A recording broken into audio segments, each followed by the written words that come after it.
Hi.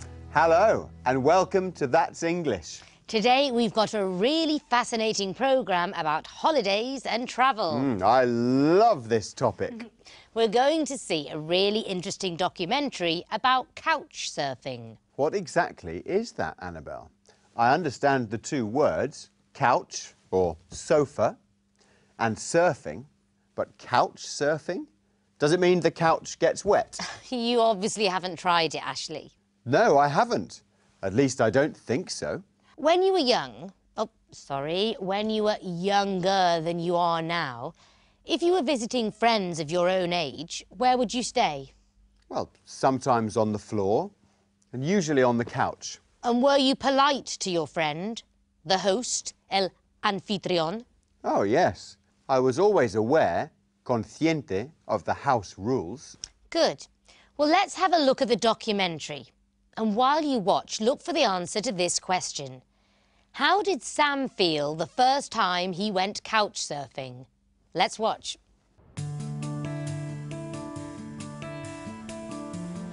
Finding somewhere to stay when you are travelling can be expensive. Fortunately, if you don't have a lot of money, you can usually find hostels and very basic hotels. Now, there's a different type of accommodation called couch surfing, and it's free. How does it work? Imagine you want to go travelling. You decide where you want to go. For example, London. Then you go to a couch surfing website. You look for someone offering their couch for you to sleep on. That's all. We asked very experienced couch surfer Mark, who lives on a boat on the River Thames in London, to tell us more. Fundamentally, it's about travelling to places to stay with locals and to share experiences with locals. The idea was conceived in 1999-2000, and then 2005, I think it was, the website was launched as a public access website. So if you want to visit a big city like San Francisco or Rio de Janeiro, you can always find a free place to stay. Couch surfing certainly saves you money. And it can also show you how people live in your holiday destination. The choice to host someone is yours. You can decide whether you want to or not to host this person. Same as when you're surfing, you can look at profiles and choose whether you want to or not stay with these people. The couch surfer has many benefits, but what about the host? What advantages are there for the host? And what advice would Mark give to anyone thinking of offering their sofa? You do have to be gregarious, you do have to be socially aware, you do have to be relaxed in social situations. I see couch surfing and having guests come and stay as a means of travelling without moving. And when we have travellers that come and stay with us here, they bring the openness and they bring the energy with them. We very much state that, when you come and stay with us, our home is your home. You do the washing up in your own home, so do the washing up in our home. So it's just normal, common sense etiquette. Sam was a couch surfer and is now living with Mark on the houseboat in London. We asked him about his couch surfing experience. The great advantage of couch surfing, I think, is that it makes you feel less alone when you travel. When I had my very first couch surfing experience, I was nervous to arrive there because you are staying in someone's home as a stranger and they will have rules that you might not understand initially. It's about meeting people who have different belief systems and different cultures and different backgrounds to you. I think that's the most valuable aspect of it. The best tip is to just treat people's home as if it was your own home. You need to have a willingness to be open with people. You have to have a willingness to share stories. I think you have to really love people. It seems that couch surfing, the International Travellers Network, is here to stay. What a cool idea. Aha, so now you like couch surfing. What do you like about it? If you stay with local people and go around with them, you really get to know a place better. than if you visit as a normal tourist. Yes, they say you can only know a place properly if you know the inhabitants. But let's see if you got the answer to our question. How did Sam feel the first time he went couch surfing? Let's check. When I had my very first couch surfing experience, I was nervous to arrive there because you are staying in someone's home. So the first time that Sam went couch surfing, he was nervous because he was staying in someone's home. I guess I'd feel the same. Yes, but it's a wonderful experience. When I went couch surfing in India, they took me around in their auto rickshaw. So you've already done it? Yes, lots of times. San Francisco, Beijing, Paris, Jakarta, Rio. Wow, you've certainly seen the world. Which was your best couch surfing experience? Oh, it has to be Rio. I was there during the carnival, and my host and his friends took me to all the best bars. We went dancing till 7 in the morning, and then in the afternoons they took me sightseeing. I'm very envious. Mind you, 3 years ago, I went to the carnival in Venice. That was amazing. Fantastic. Did you wear a mask? Of course, everyone was wearing a mask. Now, let's see what people said when we asked this question. How would you recommend travelling around your country? Great. I'm looking forward to this. I recommend either by coach or bus because there's a lot to see. The best way to go around New Zealand is by bicycle. We now have a national cycling pathway off-road. The best way to get around is by car. But if you don't have a car, there are some fantastic railway lines. The West Highland Railway is just a beautiful journey on its own. The best way to get around Jamaica is by car, or it's a fairly good bus system is coming up in Jamaica. Canada is a very large country, so if you have the time, rent a car. Renting a car is the best way to see it. If you need to get from A to B quickly, best bet is to hop on a plane. Traveling around India, I think auto rickshaw would be a good option because there are plenty of them on the roads, so yeah. The best way to travel around Australia is either by car, bus or plane, mainly because it's such a large country, it does take a while to get to most places.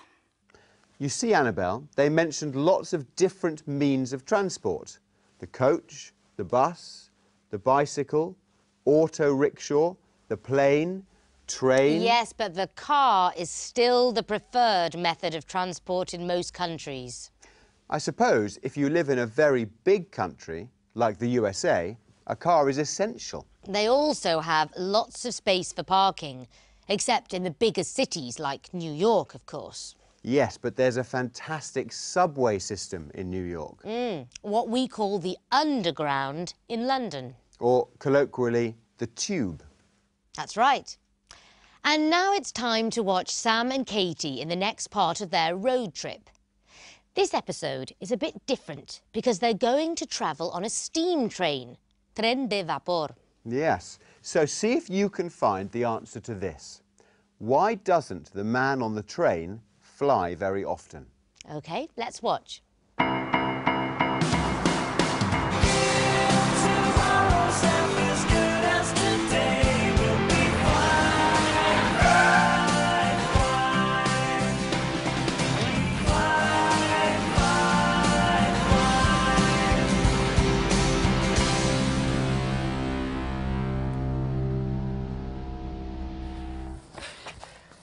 What's that? Well, my mom always says on a long journey, take food and water.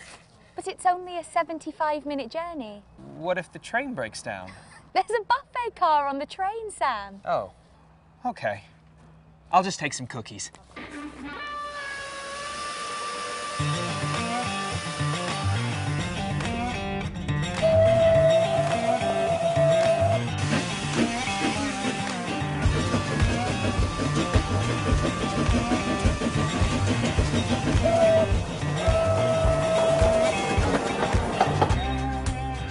It was a lot of work building this railroad just for tourists. The railway wasn't built for tourism, but to bring local rocks down from the mountains to the port. So when did they start using it for tourism? It says in 1955, more than 100 years after steam trains were introduced. Oh, hey, Katie, look. Look at that cute hill. That's Snowdon, the highest mountain in Wales.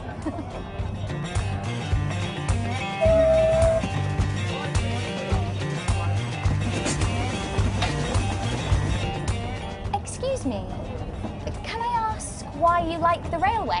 Well, I love steam trains and these views are amazing. Do you usually take your vacation in Britain? Yes, I enjoy getting to know my own country. I also like to fly as little as possible. Are you afraid of flying? No, I just want to protect the environment. Thanks a lot.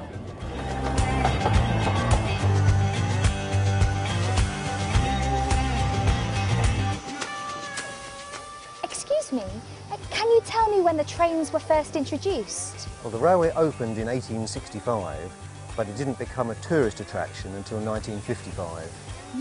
Well, why is an attraction like this so popular with modern tourists?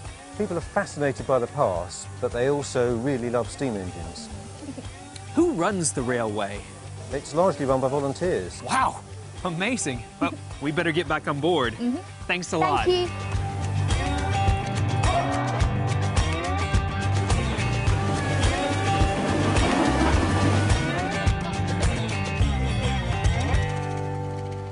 Sam, where were your grandparents from? A place called Conway. Would you like to go there? Wow, that'd be awesome. Oh, I left my cookies on the train. No lunch today then. Don't worry, Sam. We'll eat in a pub on the way.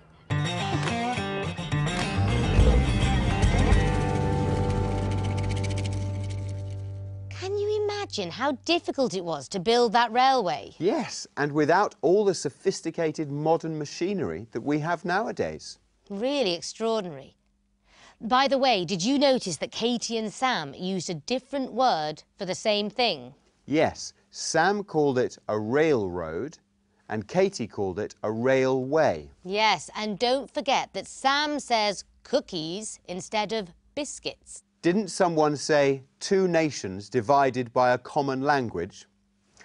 So our question, why doesn't the man on the train fly very often? Let's have another look. Yes, I enjoy getting to know my own country. I also like to fly as little as possible. Are you afraid of flying? No, I just want to protect the environment. So the man on the train doesn't fly very often because he wants to protect the environment, just like you and your bike, Annabelle. Well, I do what I can. Maybe you should too, Ashley. You could sell your car and your motorbike and buy a bicycle. I don't know how to ride a bike. Oh, I don't believe you. So that's all for today. We look forward to seeing you soon for the next programme of That's English. Bye-bye. Bye.